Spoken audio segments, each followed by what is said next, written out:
gentlemen, welcome back to Free Thought Radio. This is the Kraftkast. My name is Rob Moore. I'm your host. With me in the studio tonight, Sean Frasek and Brian Kester of Mythicists Milwaukee. And on the phone, I hope if I've done this right, is special guest tonight. We are very, very glad to have internet personality and vlogger AronRa. You there, Aaron? You with us, Aaron? I am. All right, there he is. How you do? Well done. Pretty good, pretty good. Thanks for joining us. My pleasure. We've got a... So what are we going to talk about today? we got a podcast here in River West, Milwaukee, Wisconsin, which is a traditionally pretty conservative area, and the folks that you're talking to tonight have dedicated their time and energy to kind of stepping up the movement in our area, and a movement in which you are a somewhat of a celebrity. How would you describe yourself in terms of atheist, mythicist, secularist, blogger? What is AronRa? Excuse me. Well, as the Texas State Director of American Atheists, I'm a free thought contributor to the Global Secular Council. I don't know how the term celebrity would work. I don't really think that applies to me, but in some circles perhaps. And I'm just an activist, and that I think is about the best way to refer to me. You're I've studied up on you and watched a lot of your videos, and the way you speak is extremely impressive. I'm a guy who feels that we need to be out there as atheists and kind of poking the beehive a little bit and trying to be a little bit more provocative than some of these quieter folks who don't call themselves freethinkers. You say activist. What are the main issues that you're trying to get at? Well, primarily is education. I mean, my biggest issue is that living here in Texas, we have a board of education that is openly determined, and they've admitted this blatantly, that they're determined to direct what the kids are allowed to think, what they're supposed to believe. They tailor the lesson plans, whether it's history, whether it's health, whether it's science, whatever the subject is. They want to instill right-wing, religious, right, conservative, Christian, quote, values, quote. And obviously there's a great deal of sarcasm when I use Christian values both together in the same sentence. But, yeah, they want to instill all these right-wing political ideologies in the classroom. And they want to divide the classes. I mean, they don't like there being a middle class. They don't want a government that is necessarily by the people. They want it to be of select people, and this gets pretty open and blatant. The Texas State Republican Party platform a year or two ago actually came out and said that they were against critical thinking and any higher order thinking skills that would challenge a student's fixed beliefs. They came out and wrote this down. Yeah, there's no justification in defending a fixed belief. There's no justification in holding to a belief and maintaining that it should be fixed, because beliefs can be wrong. And if they are wrong, they should be corrected. And this is very much against what the philosophy of our educators. One of the people previously who served on the Texas State Board of Education actually wrote a book wherein she said that public education was a tool of the devil. Mind you, she's on the State Board of Education, and she's governing over public education. But she says it's a tool of the devil simply because it wasn't religious indoctrination. How do people get their heads around it? It stuns me beyond words that any right-thinking person can forward these ideas on. First of all, what's it like living in Texas? And I know it's not the only place. You've got Oklahoma and Arizona, Louisiana. You've got Bobby Jindal and people like this. It seems like an epidemic, especially in your neck of the woods. How do these people? I don't even know what I'm asking here, but what are they thinking? Is it really a conspiracy to? I guess, is it cynical enough to where they want to keep people down so they can keep their place at the top, or do they really believe this crap? I can't honestly say that they believe this. Now, a lot of people will say that they're believers and they honestly believe it. I'm sure that there are a lot of people who honestly believe.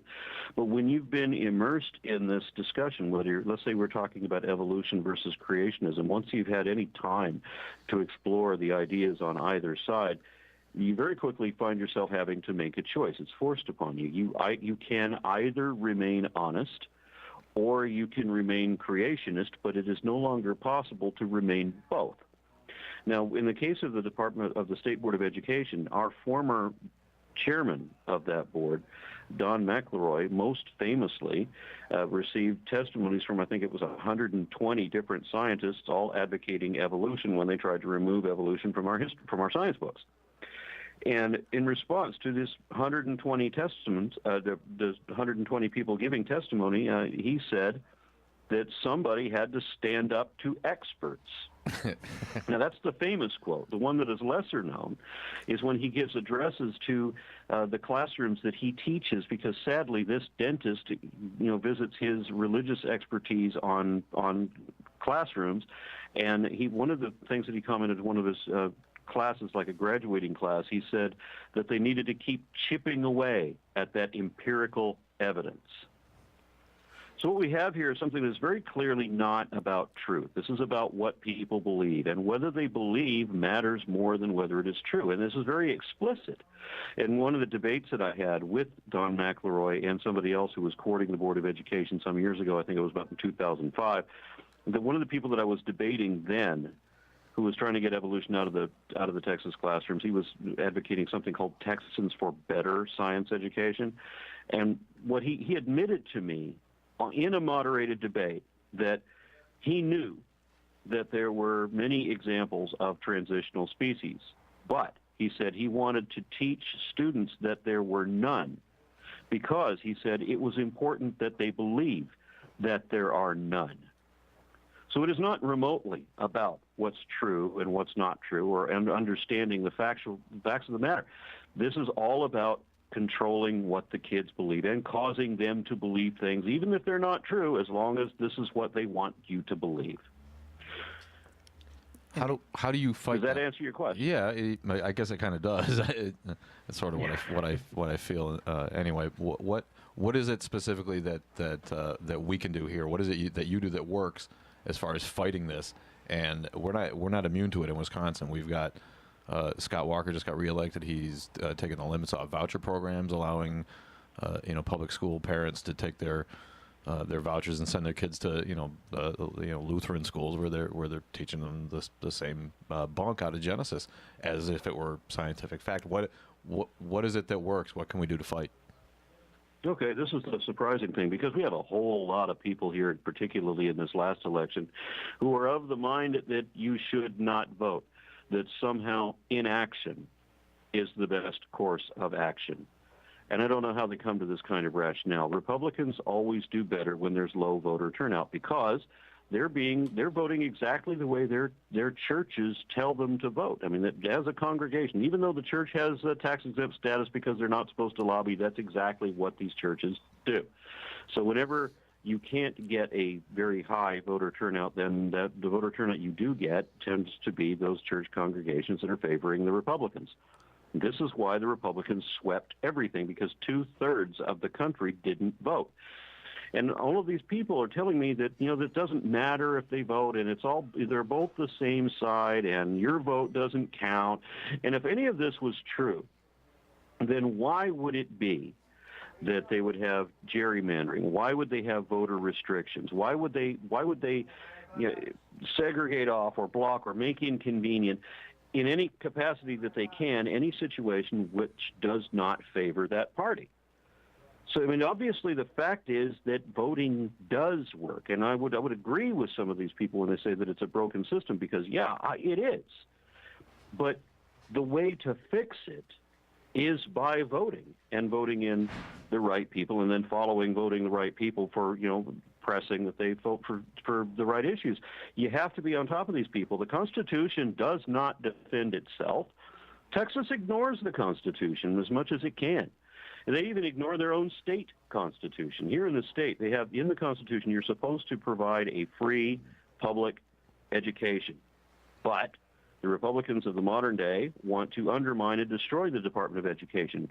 The current new governor and the old governor and our lieutenant governor have all expressed how they could undermine or eliminate the Department of Education and public education in general. And they want to put in vouchers so that money that's supposed to go to public schools ends up going to private schools. And they want everything to be for profit, and they want it all to be religious schools. They don't want to have free public education. And if they do, they don't want it to be competitive. They want to make sure that it is undermined and underfunded. And because public education is your tool of the devil, where it actually teaches people to be useful, and this is not the way the current politics seem to reflect what they want, that they want people to be working minions. They want them to be obedient, and that's pretty much it. Aaron, this is Brian Kester. Let me play devil's advocate for just a second. When they're talking about public education and their right to, I don't think that they're necessarily saying that we're going to pull all funds and you're going to have to buy schooling. What if they gave you X funds and the private schools competed to get the students?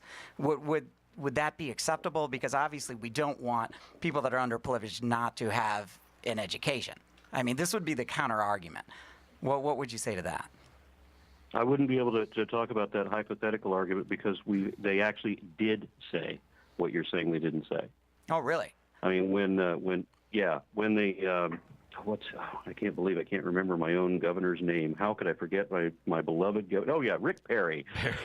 When he was running for president, one of the three departments that he wanted to eliminate in his announcement was the Department of Education.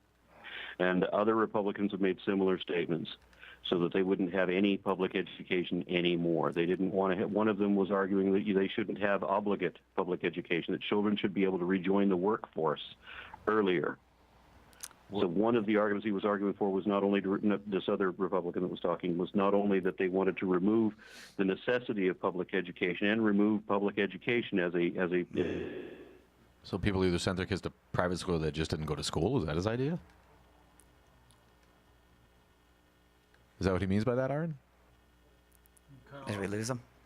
May have lost him. Cut off midstream. Check the phone. I don't know. You there? Hello? I think we lost Aaron. Maybe he'll try to call back. Hang up the line so he can call back in. No, it's extremely interesting what he's sharing. I mean, I didn't know any of this. Well, there's no doubt that there is a religious push for this. That they do by keeping schools private, then you could obviously skirt around any church and state. Is that what he's talking about? I think so. There he is. Oh, you with us? Yes, I don't know what happened. I still had a good connection. Yeah, I don't know. Suddenly you couldn't hear me anymore. In World of Warcraft, they'd call that the black screen of death. I'm asking if they're trying to get rid of the Board of Education, does that mean there just won't be any public schools, and you either send your kid to a private school or you don't? No, they don't want to get rid of the Board of Education because the board is department is a strategic construct. The people on the board who were put there with specific intent. I mean, this is a voluntary position. These people aren't making money off the job. But if you are part of the right-wing voter bloc, then you would receive up to $10,000 or $20,000 in some cases in order to hold that seat. The party provides those funds so that you can to imagine getting $20,000 for a campaign for a volunteer job. Right. And the expectation, of course, is that you will vote the way you're told to. Right. Much like an elector would, when they're electing the president. It sounds like a $20,000 job, not a volunteer job. But do you think? I think you make a convincing argument that theism does have a big part in the motives here. Do you feel like because Texas does have a strong economy, I think in 2009 they're the only state to show job growth. Do they feel like the Christian values, as they put it, when many of these are actually secular, is confirmation bias, and this is why they want to promote this? Well, I'd have to take a little bit of contest with you. While the idea of the Christian values is highly touted and loudly presented, that's not actually what it is. Because so many of these people can't tell you what's in the Bible, have never read the Bible, don't know what the Ten Commandments are. This is entirely political. You know, all of what they're saying about values, it really comes down to a political perspective rather than a religious one. Okay, so you're saying it's more political than religious. Yes. What led? I'm going to change tracks a little bit here, Aaron. What in your mind? When I was growing up in the '70s, there were no creationists where I was from in New England. When nobody talked about the Bible as literal. No, I mean nobody. There was nobody in my church who thought that, and I never met a creationist until I moved to Wisconsin and met a kid from Indiana, and he left me scratching my head because I'd never heard of that. What is the cause of the rise in creationism and fundamentalism as we see a rise in non-belief on the other side? Why is this such a popular thing, and where did it come from? Well, once upon a time, we favored individual education, and we didn't so much manipulate the masses as we did starting in the, I think, 1980s. But you know, your experience as a child and mine are completely different. I didn't meet a single person who was not a creationist until I was a teenager. Wow. Absolutely everybody I ever met. I mean, I thought absolutely everyone believed in the flood, for example, because I'd never met an exception to that rule. Wow. So it couldn't have been any more different. And I lived in Mormon-dominant areas most of my childhood, which is strange because Mormons today accept evolution and, you know, act as if they always had. But, you know, that wasn't always the case. Right. Okay, it wasn't Kingston, Texas, where they actually changed the courthouses to answer heaven-o instead of hello. Really? True story. True story. I look it up on Google. Kingston, Texas. Oh man. Yeah, it's disturbing to me. One of the things that they do, with regard to education in the state, for one thing, was we do abstinence-only sex education because for some reason it's immoral for children to understand what sex is and how it works. So we're supposed to keep them ignorant, and that's going to be their better battle plan. And we're going to tell them just deny one of the strongest biological drives you have at the peak of its activity. Just deny that and go read a book instead, something like that. And of course, because of this, we end up with the nation's highest rate of repeat teen pregnancy. This is what a monumental failure that practice is. But then they want to change everything. They don't just want to suppress science.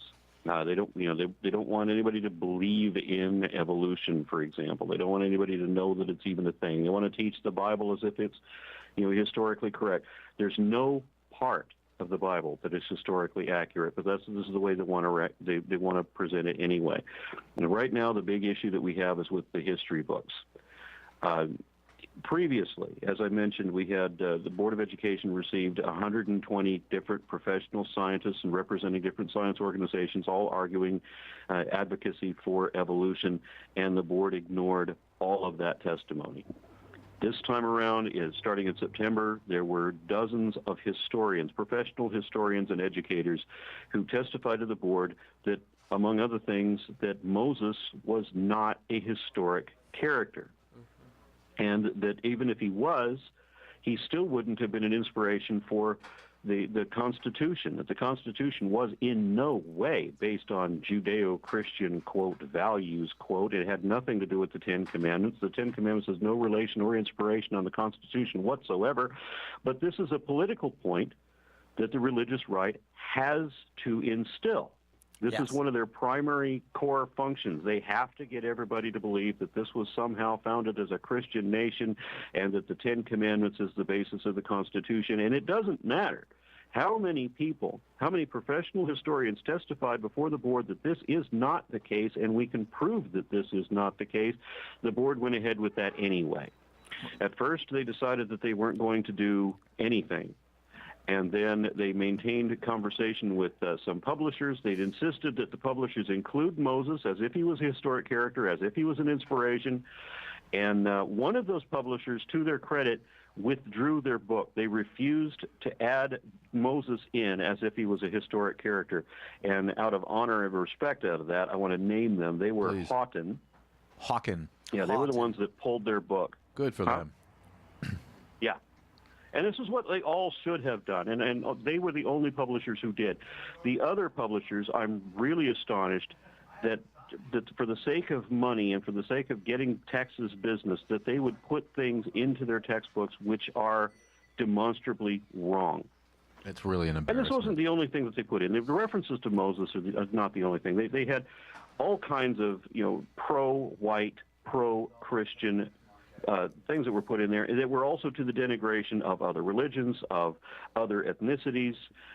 We had testimony from blacks, Muslims, Sikhs, Native Americans, various degrees of Hispanics, and so forth, all talking about how they were being misrepresented in the history books. But this is part of a whitewash, emphasis on the white. They want everybody in Texas history to be white and to be Christian, and that this is a Christian white country.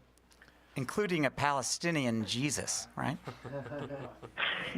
Because, as one of our Texas state governors once said when they were talking about teaching Spanish in public school, she said that if English was good enough for Jesus, it's good enough for Texas That's students. awesome.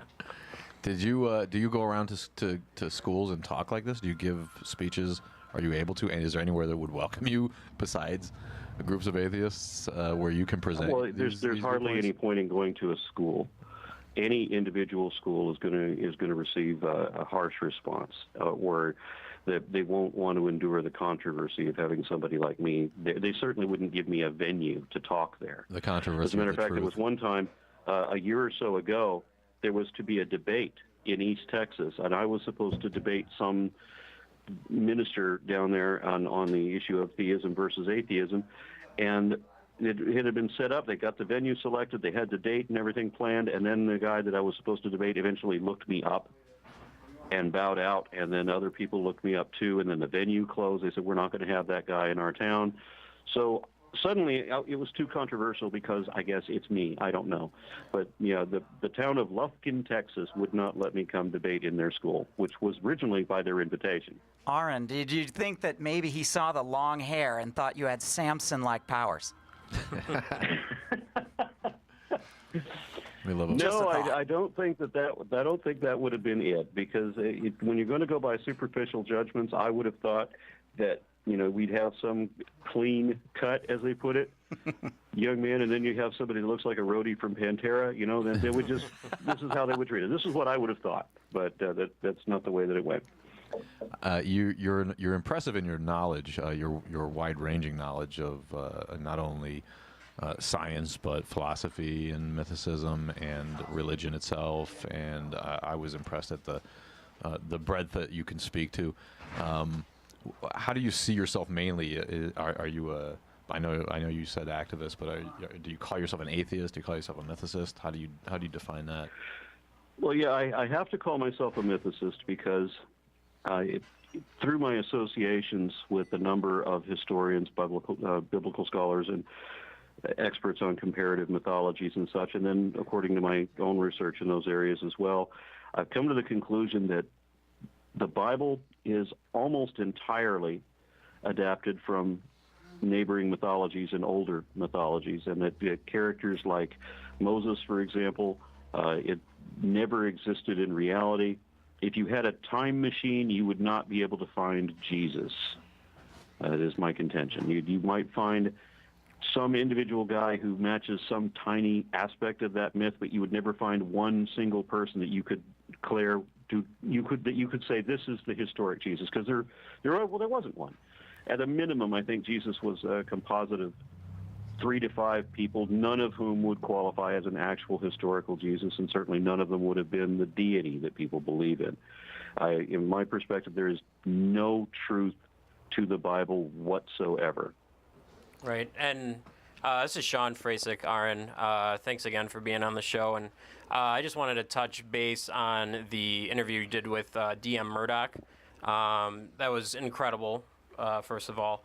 Actually, D.M. Murdoch was our inspiration for starting Mythicists Milwaukee, because we truly feel that this information that you're talking about in the comparative religion aspects, it's just not well known.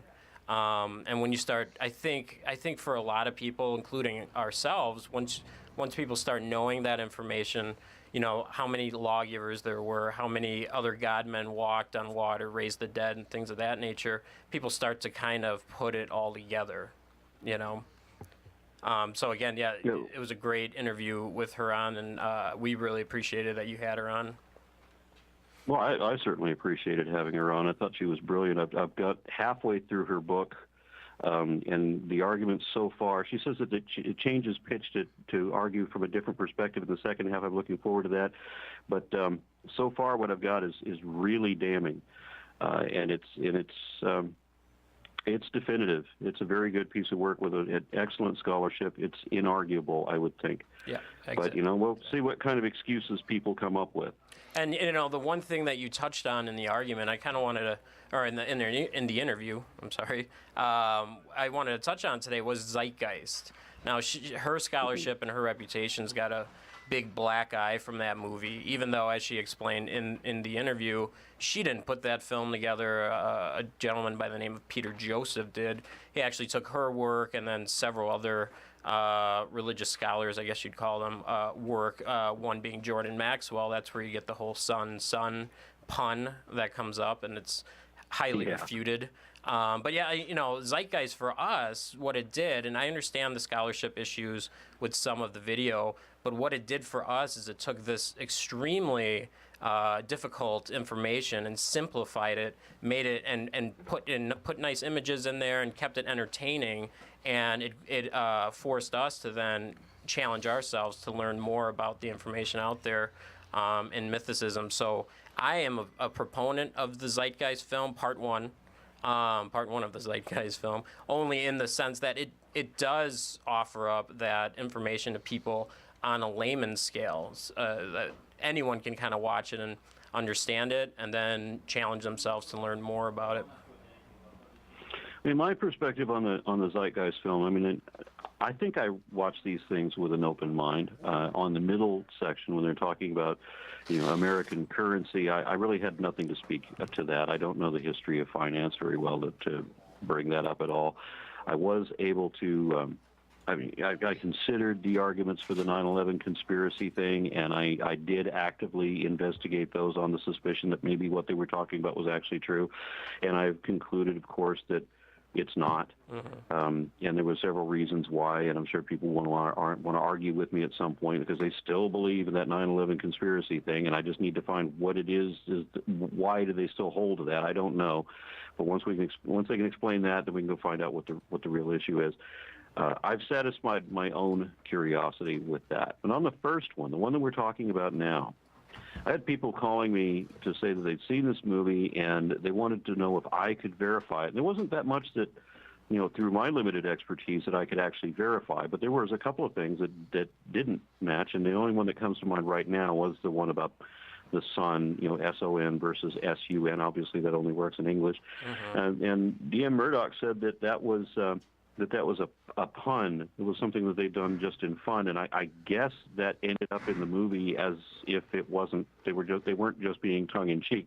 Right. And so when you have things like that, when she didn't have any kind of controlling hand on the production, and I don't think that she realized that her work was also going to be associated with 9/11 conspiracy stuff either. I don't know. I can't speak for her, but if I had put my scholarship into trying to present something accurate, and then it was attached to something promoting also the Loch Ness Monster or something like that, I think I'd be upset about that. No. And I can imagine what it would do to my reputation, even though I had no direct control over that production. Mm-hmm. And you will get a lot of, I guess, trolls or whatever you want to call them. Anytime she's involved in an interview or any type of appearance, you have people just slamming her about that film, and I just think it's so unfair. Because, like you said, she had no control over it. Peter Joseph took it and ran with it and then abandoned it as soon as it started getting the negative reviews around it. One of the unfair things about that is that she commented that she is often judged just on her name, and I got to see this before our interview even began, because we saw people in the YouTube comments that were attacking her basically just on her name for lack of anything else. And they couldn't speak to any of her arguments. They didn't know any of her arguments. So it's a very superficial judgment. The exact same thing could be said about, say, Sir Isaac Newton. What if we immediately discount him because he believed in alchemy, or because he was a creationist who thought that he had special divine revelation direct from God, so that he could understand the scriptures better than every other man on earth? We could take whack job comments like that and then just use that to discredit everything else he did, which of course would be completely unfair. Right. Absolutely. Yeah, Principia works. We've confirmed it. Let's use this opportunity to plug your own podcast. That's that was Ramen, episode 10, I believe. Is that right? What's going on with that podcast? Is that pretty new? If that's just episode 10? It is new, and it had very modest intentions, but it's picking up surprisingly nicely. Right now, we are number 6 in the religious category on Spreaker, and we've just been picked up on iHeartRadio. Nice. Yeah, I noticed that, and you talked to that during the interview, and I was wondering if you can share with us some of the best practices. I know it helps to have a celebrity atheist activist as the host, but definitely, what are some best practices for those out there that are trying to get on the podcast or producing radio shows and things of that nature? And that is twice that we use the word celebrity. Yeah, and I said I don't think that word necessarily applies, but for the course of this, and maybe during a conference, perhaps, maybe. But speaking as far as making a podcast and making it successful, I mean, I've had the luck of doing it exactly once and having it turn out well. So I don't have a control group. I can't tell you what I did at another time when failed. But in this instance, I just wanted to do something a little bit different than what other people were doing. I wanted to interview people who were actually taking action, because I identify, there's so many other things that I identify as, but one of them is progressive. I want to see people awaken. I want to see people take charge. I mean, this was supposed to be a government of the people, right? Which means the people actually have to do something. And so when I see people that are actually taking action, regardless what it is, it doesn't always have to center around religion. That's where my area of expertise is, so that's what it tends to lean to. But it doesn't have to be that. When you've got new technology, when you're taking on a new political challenge, a new social advantage, whatever it is. If you found something that is broken and you're fixing it and you might actually succeed, and other people are pointing to say, this person's doing this and should be noticed, those are the people that I want to talk to, the people who are actually already making a difference in some way. What do you consider And one of those interviews progressive? that I did was, one of the interviews that I did, for example, was people I don't even agree with. I spoke recently, or a few weeks ago, to a devil worshiper, somebody who actually believes in a literal devil and worships him.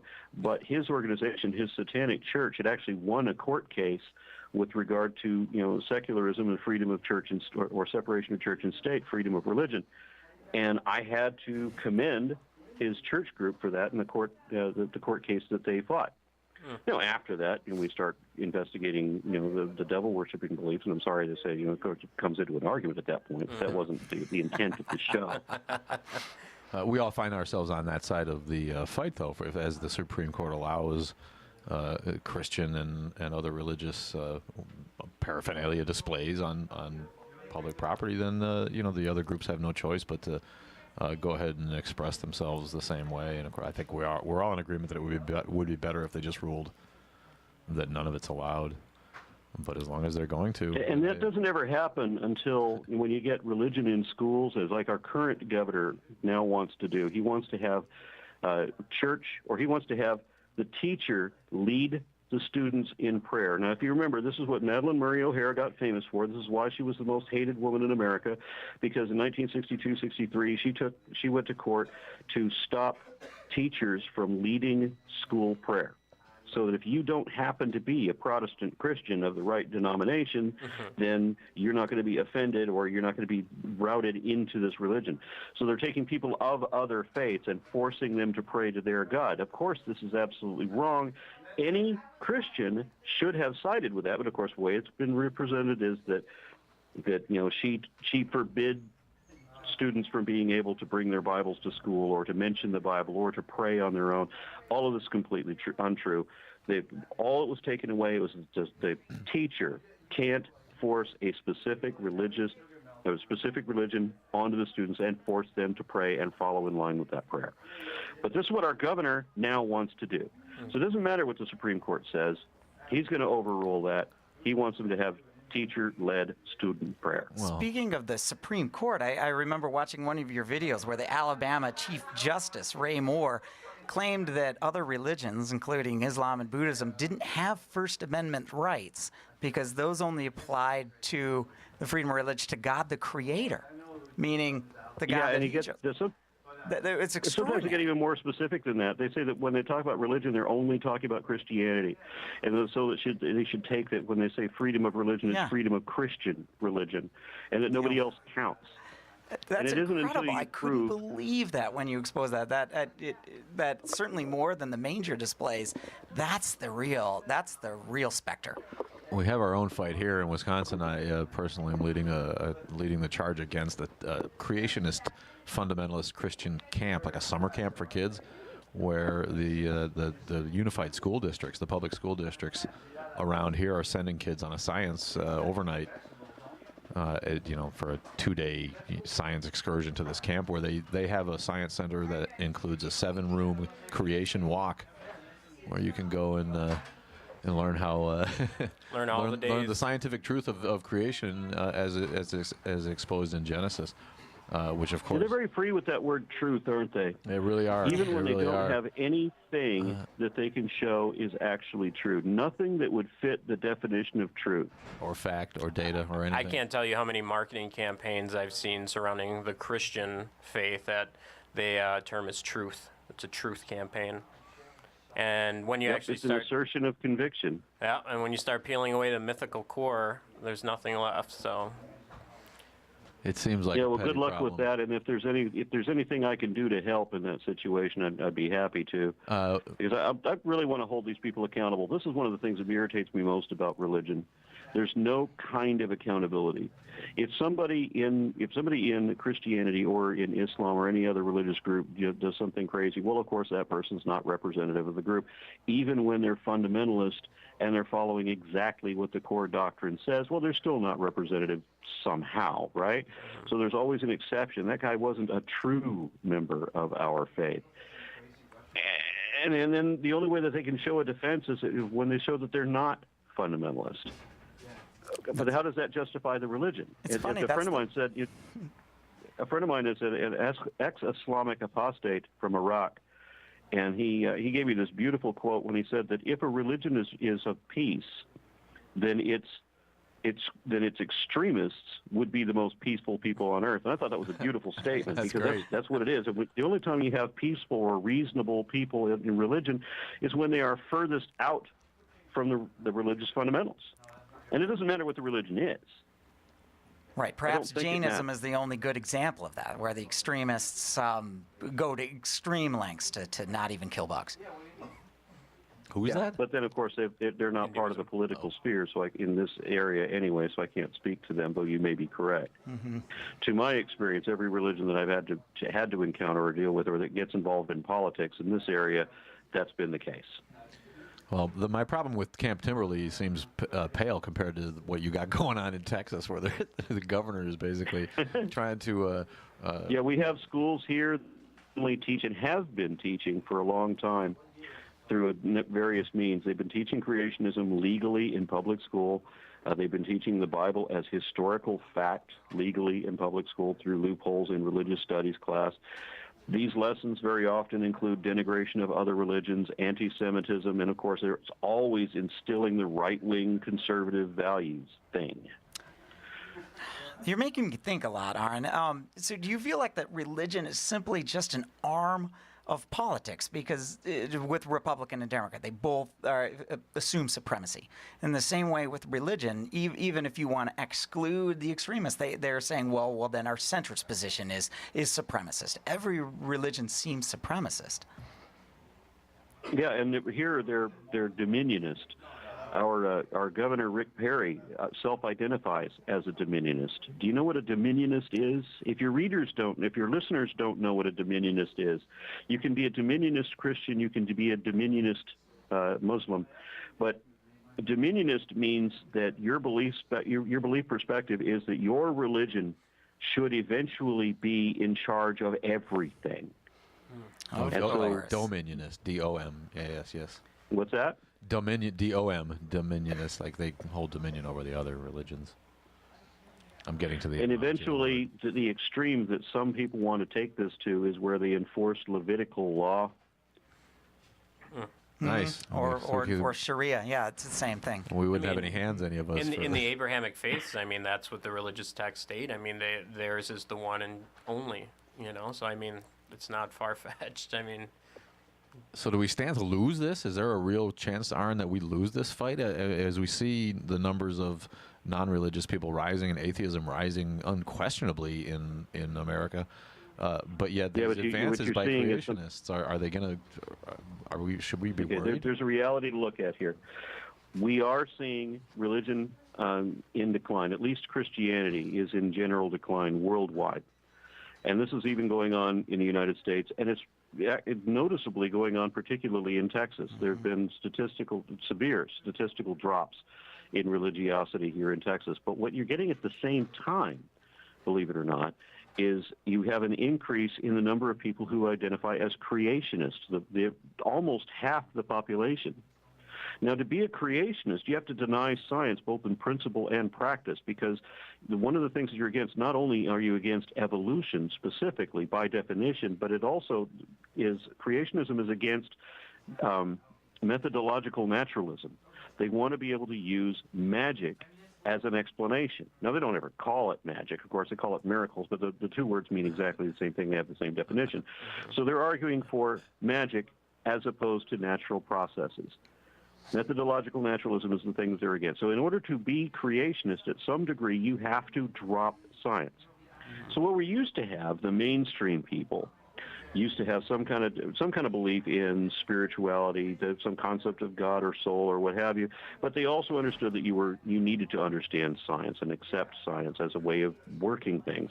But now we have people that either understand science and have rejected religion outright, or those that still embrace religion have rejected science outright, and we end up with a polarized population. And the two were not... Now, while...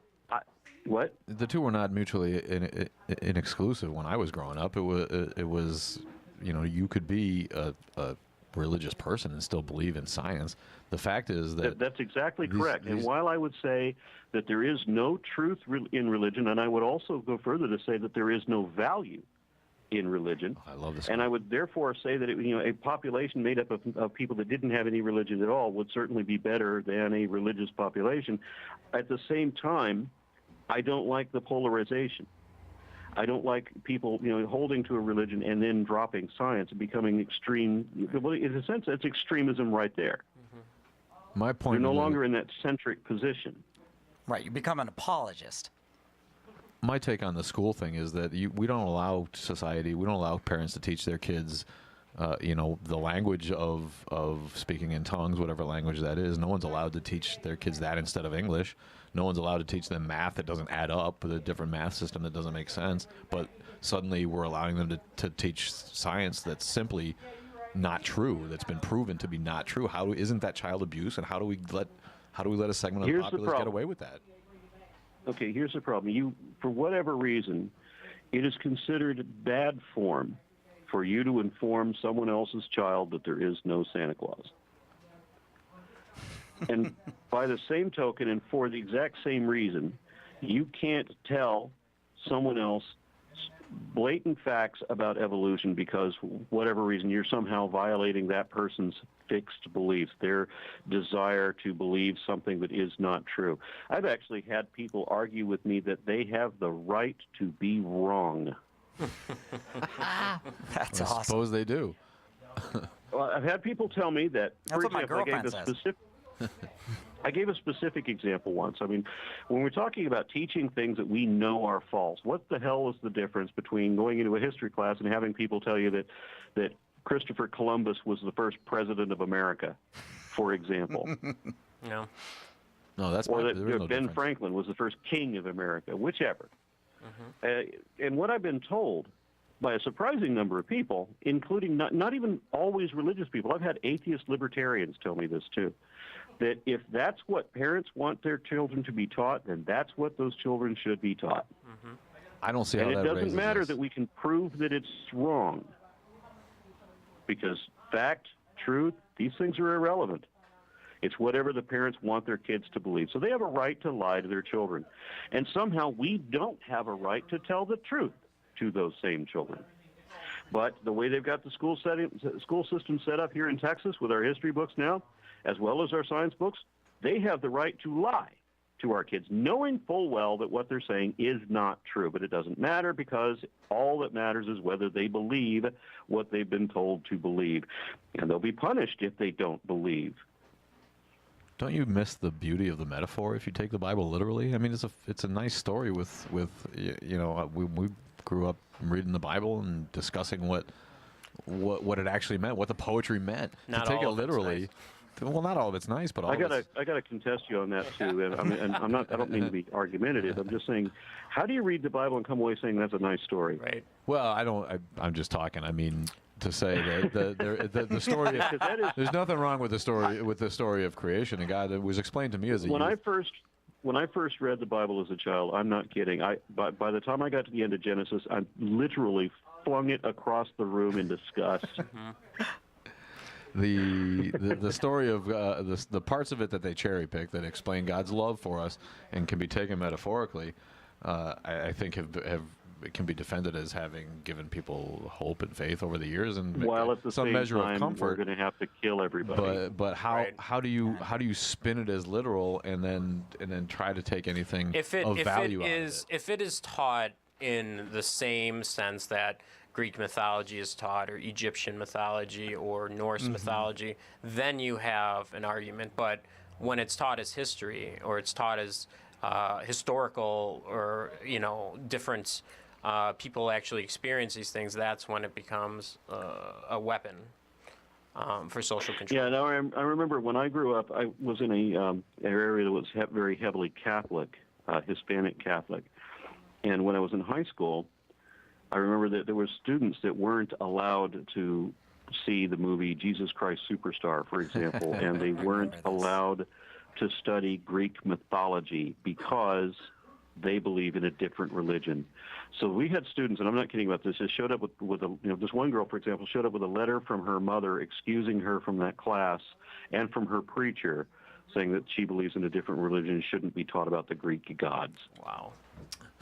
Yeah, so let's remain ignorant about Where their religion actually other comes cultures. From, right? Yeah. It's funny, but in my days of being Catholic, I listened to a Franciscan deliver a sermon how he went to see the Last Temptation of Christ while he was in seminary school, and that people threw rocks at him as he was entering in, and they didn't realize that his own congregation, he had kind of hidden himself, so he would sneak in, and I found that, wow, very quick. Yeah, and of course, I'm 52 years old, so when I'm talking about when I was in high school, Catholicism has gone through a number of changes since I was in high school. We've the last several popes, for example, have come out in favor of education, come out in favor of science and astronomy and even evolution. Well, the Such Catholics- was not being done in the 70s. Yeah. And that's Mormonism, that's Scientology, that's any of the religions that exist right now will change as society Yeah, changes. when I was in high school, for example, the Mormons still held to that thing that blacks could not be priests Correct. or couldn't even belong to the church because they bore the mark of the devil, Yep. the mark of Cain. Yep. I think it was. They refused to fight the spiritual battle against Lucifer on Earth, so they were cursed by Elohim. That's Nice correct. story. Nice story, dude. And so somewhere or other in the 80s, I think it was, that history changed. And it's kind of like when the Catholics suddenly decided that there was no purgatory after all. Or limbo. And I think it was limbo. Purgatory is still real. Is it? and then Mary actually It's did limbo, ascend to yeah. heaven. Yep, correct. It's Yeah, and interesting. then they invented 7 more deadly sins. Yeah, it's interesting. We actually have on Monday we have Jamie DeWolf coming on the show, and he's the great grandson of L. Ron Hubbard.